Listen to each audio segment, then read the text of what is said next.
देखो भाई, 12th class का जो है ना थर्ड चैप्टर हम पढ़ रहे हैं, और लास्ट टाइम मैंने आपको जो 3.2 है ना वो कंप्लीट हमने कर ली। और आज हम पढ़ेंगे भाई एक्सरसाइज 3.3। देखो अब तक हमने क्या सीख लिया भाई, अब तक हमने जो है ना दो मैट्रिक्स ऐड करना हमने सीख ली, और दो मैट्रिक्स जो है ना माइनस करना हमने सीख ली। और आज हम पढ़ेंगे भाई मल्टीप्लीकेशन ऑफ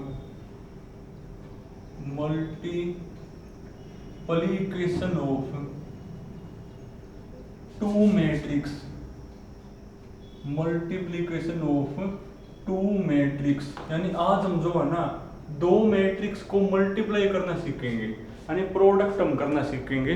देखो पीछे मैंने आपको एक छोटा सा बेस बता था कि ये कोई जरूरी नहीं कि आप हर किसी दो मैट्रिक्स को जो है ना ऐड कर पाओ या माइनस कर पाओ, ये कोई जरूरी नहीं होता। हाँ, कब आपके लिए कहना ये सेफ होगा कि आप ऐड या माइनस कर सकते हो, कब भाई, जब दोनों का ऑर्डर क्या हो, सेम हो। तो वही सेम टू सेम बात यहाँ पर भी है। ये कोई जरूरी नहीं कि आपके सामने मैं कोई दो लिख दूं मैट्रिक्स और मैं कौन करो मल्टीप्लाई, ऐसा कोई जरूरी नहीं कि आप उनकी मल्टीप्लाई कर पाओ। पर कब आपके लिए कहना ये सेफ होगा कि आप मल्टीप्लाई कर सकते हो, पहले वो सुनो भाई। जैसे ऐड या माइनस आप कब कर सको, जब दोनों का ऑर्डर क्या हो, सेम हो। इसमें कोई और चीज है भाई, मान लिया एक ए मैट्रिक्स है और एक मान लिया आपकी कौन है भाई, बी मैट्रिक्स है। ए का जो ऑर्डर है ना वो मान लिया m क्रॉस n है, और बी का ऑर्डर मान लिया भाई p क्रॉस q। तो इनको मल्टीप्लाई आप कब कर पाओगे, इनको मल्टीप्लाई आप तभी कर सकते हो जब पहले वाले की तो कॉलम और दूसरे वाले की रो इक्वल होनी चाहिए। पहले वाले की कॉलम और दूसरे वाले की जो रो है वो इक्वल हो, यानी n इक्वल टू p होगा ना। अगर n इक्वल टू p होगा तो ही आप इनके मल्टीप्लाई कर पाओगे, वरना आप इनके मल्टीप्लाई नहीं कर सकते। देखो ऐड या माइनस आप कब कर सको, जब दोनों का ऑर्डर सेम हो। पर मल्टीप्लाई कब कर सको, जब पहले वाले की कॉलम और दूसरे वाले की रो इक्वल हो। और दोनों मल्टीप्लाई होने के बाद, दोनों जो मैट्रिक्स है ना वो मल्टीप्लाई होने के बाद किस ऑर्डर की मैट्रिक्स आओगी, m क्रॉस q ऑर्डर की आओगी। m क्रॉस q ऑर्डर की होगी वो मैट्रिक्स आपकी। मल्टीप्लाई कब कर पाओगे, जब पहले वाले की कॉलम और दूसरे वाले की रो इक्वल हो। और मल्टीप्लाई होने के बाद जो मैट्रिक्स आएगी ना वो किस ऑर्डर की आओगी, m क्रॉस q ऑर्डर की आओगी।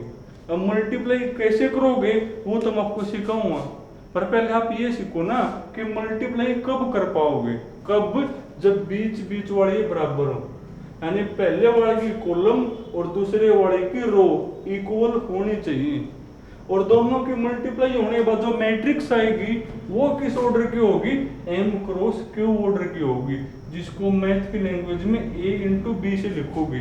अगर आपको a और b की करनी हो मल्टीप्लाई, अगर b और a की करनी हो तो b इंटू a से लिखोगे। अब कैसे करोगे मल्टीप्लाई वो तो मैं आपको बताऊंगा। एक क्वेश्चन देखो भाई, और क्वेश्चन दे बता पाऊंगा, बाकी जो इसका बेस है ना वो मैं आपको फिर बताता हूँ। एक बार ये क्वेश्चन में जो है ना अपनी तरफ से ले लो भाई, उससे आपको इसकी जो मल्टीप्लिकेशन है ना वो करना मैं आपको सिखा दूंगा। मान लिया ए मेरी मैट्रिक्स है भाई, ए में मान लिया आपके एलिमेंट है, चलो मैं 2 क्रॉस 2 ऑर्डर की ले लूँ, एक 2 7 3 और 1 है भाई। एक मान लिया आपकी बी मैट्रिक्स है, बी में मान लिया आपके एलिमेंट हैं 1 -1 2 और 2 हमने लगा लिया, और दोनों की आपको मल्टीप्लाई करनी है। पहली बात तो मल्टीप्लाई आप कब कर पाओगे, जब पहले वाले की कॉलम और दूसरे वाले की रो इक्वल हो। इसका ऑर्डर कौन है भाई, 2 क्रॉस 2 है। इसका ऑर्डर कौन है, वो भी आपका 2 क्रॉस 2 ही है। पहले वाले की कॉलम और दूसरे वाले की रो इक्वल है ना, यानी इनकी मल्टीप्लाई आप कर पाओगे। और मल्टीप्लाई होने के बाद जो मैट्रिक्स आएगी वो किस ऑर्डर की होगी, 2 क्रॉस 2 ऑर्डर की, 2 क्रॉस इस 2 ऑर्डर की होगी। अब मल्टीप्लाई कैसे करोगे वो देखो भाई, जिसको a इंटू बी से लिखोगे। एक बार तो लिखो भाई, a कौन है मेरी 2 7 3 और 1 इनटू में बी कौन है, बी है मेरी 1 -1 2 और 2 है भाई। अब दोनों की मल्टीप्लाई आपने करनी है। अब देखो तरीका क्या, तरीका ही होता है भाई, इसकी जो फर्स्ट रो है ना, इसकी जो आपकी फर्स्ट रो है वो दोनों कॉलम से करनी है मल्टीप्लाई। इसकी जो फर्स्ट रो है वो दोनों कॉलम से करोगे, अगर कॉलम आपकी 3 हो तो तीनों से करोगे। यानी इसकी जो फर्स्ट रो है ना, सेकंड मैट्रिक्स की हर एक कॉलम तक करनी है मल्टीप्लाई। पहले आप फर्स्ट रो की फर्स्ट कॉलम तक करोगे और फिर आप फर्स्ट रो की सेकंड कॉलम तक करोगे मल्टीप्लाई। अब क्वेश्चन ये है, फर्स्ट रो की फर्स्ट कॉलम तक कैसे करोगे, जो कोरस्पॉन्डिंग पोजीशन पे एलिमेंट है ना वो आपस में होकर मल्टीप्लाई ऐड करने हैं। कोरस्पॉन्डिंग पोजीशन मतलब पहले की करोगे पहले के साथ और दूसरे की करोगे दूसरे के साथ, और वो आपको ऐड करने हैं। फिर फर्स्ट रो की सेकंड कॉलम तक करोगे, तरीका वही अपनाओगे, फर्स्ट के साथ और सेकंड की सेकंड के साथ, और प्लस करनी है। करना एक बार में तो सबसे पहले जो है ना, आप फर्स्ट रो की फर्स्ट कॉलम तक करोगे। कैसे करोगे, पहले एलिमेंट की पहले के साथ 2 × 1, फिर प्लस करना है दूसरे की दूसरे के साथ, यानी 7 × 2।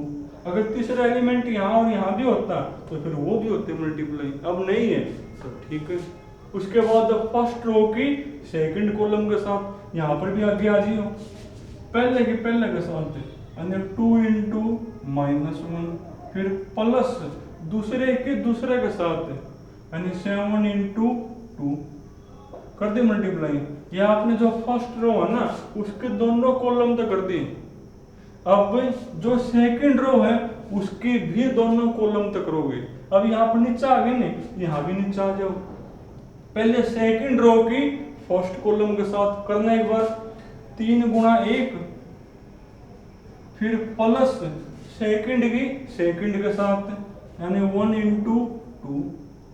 उसके बाद सेकंड रो की सेकंड कॉलम के साथ, तरीका वही पहले के ना, यानी 3 × -1 प्लस सेकंड की सेकंड के साथ, यानी 1 × 2। अब सिंप्लीफाई आपको होनी चाहिए करना, करो सिंप्लीफाई। तो भाई क्या होगा सिंप्लीफिकेशन, 2 × 1 2 प्लस में 14, यानी कौन होगा मेरा 16 बनेगा। 2 × -1 माइनस का 2 और प्लस का 14, माइनस का 2 प्लस का 14 यानी 12 बनेगा। 3 प्लस में 2 5 बनेगा, माइनस का 3 प्लस में 2 यानी माइनस का 1 होगा मेरा। तो ये आ गई मेरी a × b। देखो भाई पहले तो आप ये चेक करोगे कि आप मल्टीप्लाई कर भी सकते हो कि नहीं कर सकते।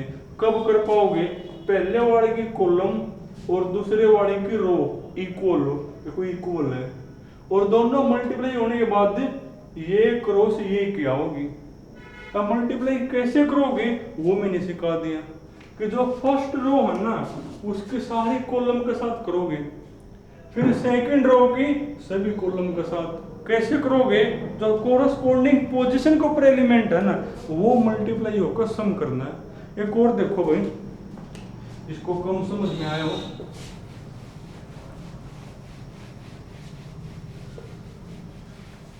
जैसे क्वेश्चन में जो है ना आपके एक्सरसाइज में तो ले लो, जैसे आपके फर्स्ट का फर्स्ट ही पार्ट है, फर्स्ट का फर्स्ट पार्ट ही है भाई, ए मेरी जो मैट्रिक्स है ना, ए मेरी मैट्रिक्स है भाई 2 3 4 -1 2 माइनस का 5, ये मेरी ए मैट्रिक्स है भाई। उसके बाद -1 2 और माइनस का 5 2 3 4 है भाई। और बी मेरी मैट्रिक्स है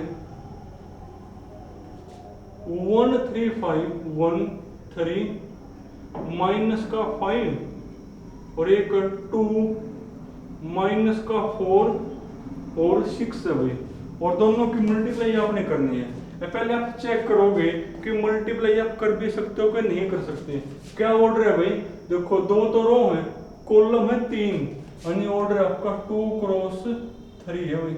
इसका ऑर्डर क्या है, रो 3 है ना, कॉलम आपकी 2 है, तो 3 क्रॉस 2।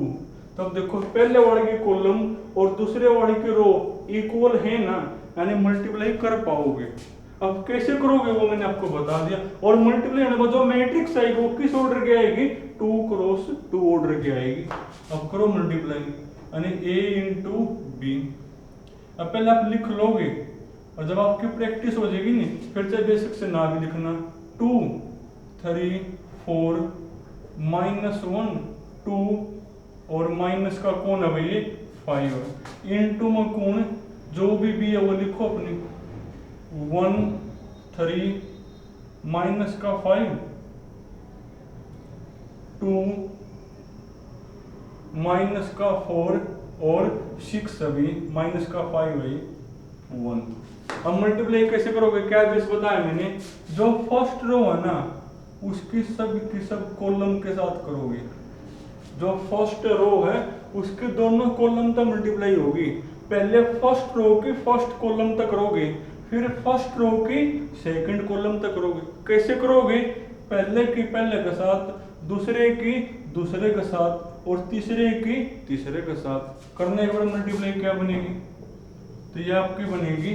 अब देखो फर्स्ट रो की फर्स्ट कॉलम के साथ कैसे करोगे, पहले की पहले के साथ 2 इंटू 1 प्लस दूसरे की दूसरे के साथ 3 इंटू 3 फिर प्लस तीसरे की तीसरे के साथ 4 इंटू। शुरुआत में आप लिख लोगे पर जब सीख जाओगे तो जो मल्टीप्लाई सीधी हुई लिख दोगे। उसके बाद फर्स्ट रो की सेकंड कॉलम के साथ कैसे करोगे, पहले के पहले के साथ 2 इंटू 2, चलो अब की बार में सिंप्लीफाई करके लिख दो 4 प्लस 3 इंटू माइनस में 4 तो माइनस का 12 होगा और तीसरे की तीसरे के साथ 4 इंटू 6 24 ये बनेगी। ये आपने जो फर्स्ट रो है ना उसके दोनों कॉलम तक कर दे मल्टीप्लाई। अब सेकंड रो की दोनों कॉलम तक करोगे, करो भाई। पहले सेकंड रो की फर्स्ट रो से करो मल्टीप्लाई, -1 इंटू 1 -1 2 इंटू 3 6 और माइनस का 5 इंटू माइनस का 5 तो प्लस का माइनस माइनस प्लस और 5 की मल्टीप्लाई 25। उसके बाद सेकंड रो की सेकंड कॉलम के साथ करना एक बार, -1 इंटू 2 माइनस का 2 इंटू माइनस में 4 माइनस का 8 और तीसरे की तीसरे के साथ माइनस का 5 इंटू में 6 यानी माइनस का 30 बनेगा। अब सिंप्लीफिकेशन आपकी खुद की हुई, करो सिंप्लीफाई, क्या बनेगा ये, तो 2 प्लस में 6 ना 2 प्लस में 9 11 और माइनस का 20 11 माइनस में 20 अगर सही है तो मेरा माइनस का 9। ये देखो 24 और 4 28 और 28 में से 12 गया भाई 16 बनेगा। अगर सही है तो गलत तो तुम ठीक कर लिया बना भाई। तो 25 और 5 30 बनेगा।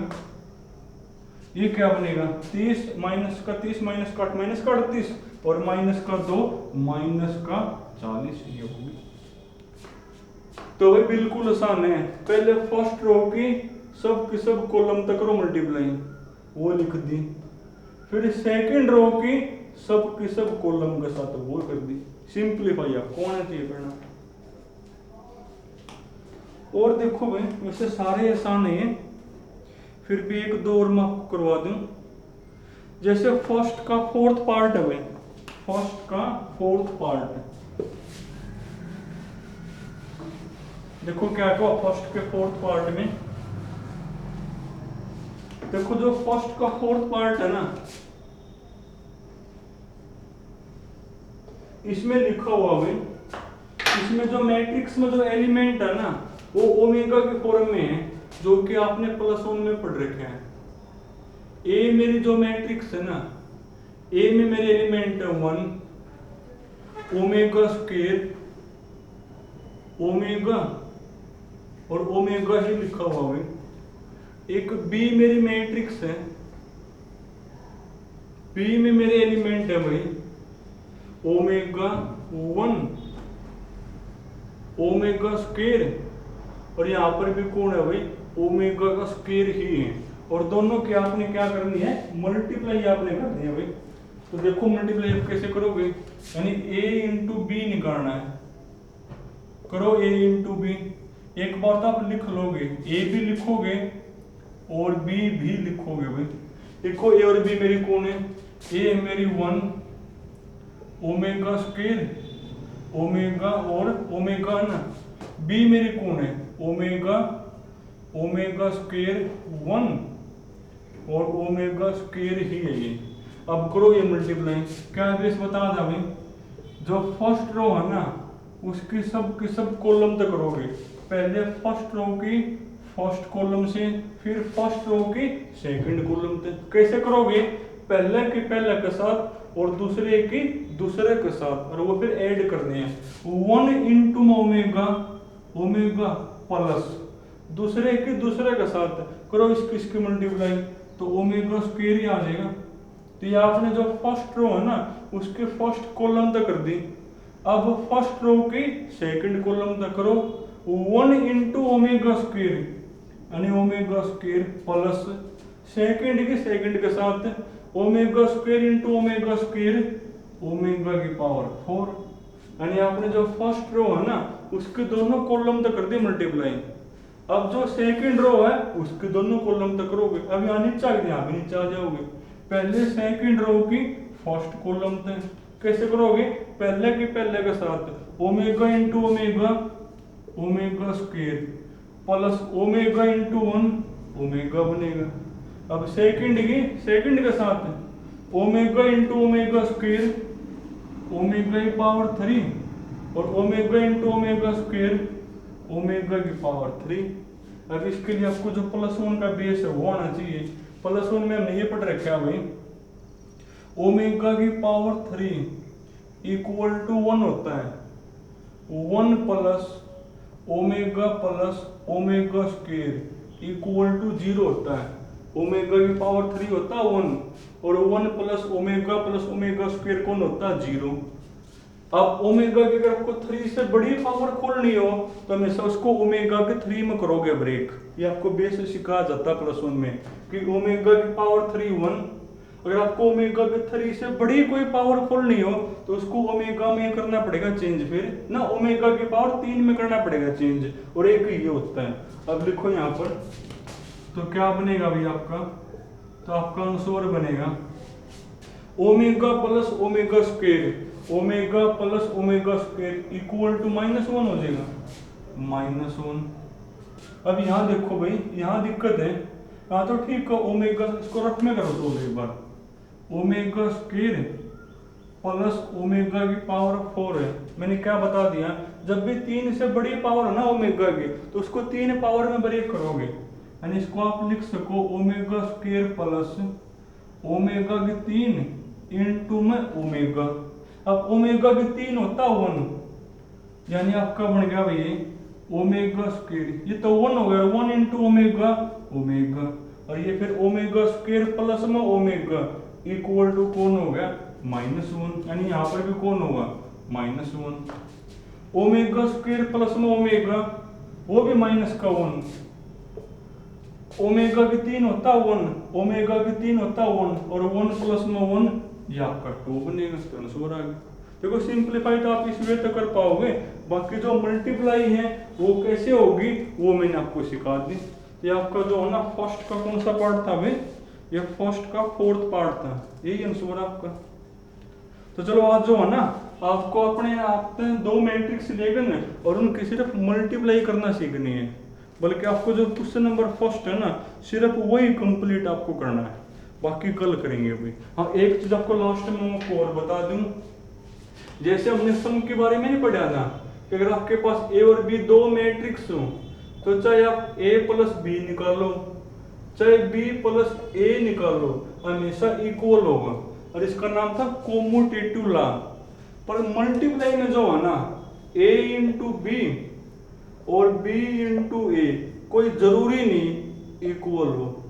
अभी तो आप जो है ना इनको अनइक्वल मान के चलोगे, जैसे a प्लस बी और b प्लस ए हमेशा इक्वल होते हैं ना, पर a इंटू बी और b इंटू ए हमेशा इक्वल नहीं होते। हाँ इक्वल हो सकते हैं, जो कि आप आगे जाने के बाद पढ़ोगे, पर अभी तो आप यही मान के चलोगे कि a इंटू बी और b इंटू ए इक्वल नहीं होते। हाँ सम के बारे में इक्वल होते हैं, और इसका नाम होता है कोम्यूटेटिव लॉ। और जो मैट्रिक्स है ना वो कोम्यूटेटिव लॉ को होल्ड करती है। तो चलो भैया आज तो जो है ना मल्टीप्लाई करके देखोगे प्रैक्टिस, बाकी इसको कल करेंगे कंप्लीट।